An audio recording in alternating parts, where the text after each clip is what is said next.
Hello friends, welcome to our Thodum Thooram channel. Gitanjali எழுதியவர் யார்? சரியான விடை ரவீந்திரநாத் தாகூர். ஒடிசாவின் பாரம்பரிய நடன வடிவம் எது?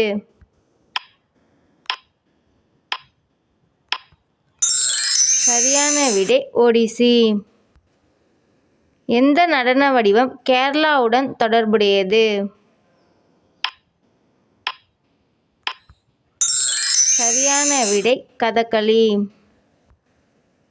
எந்த அமைப்பு சந்திரயான் 3ஐ ஏவியது?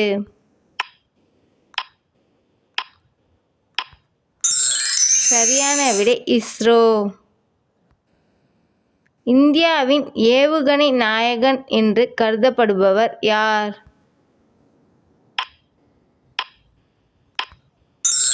சரியான விடை doctor APJ Abdul Kalam. Okay friends, உங்களுக்கு இதோட ஃபுல் வீடியோ வேணும் அப்படின்னா டிஸ்கிரிப்ஷன் பாக்ஸில் லிங்க் கொடுத்துருக்கேன், போய் செக் பண்ணி பார்த்துக்கோங்க. Thank you, bye bye.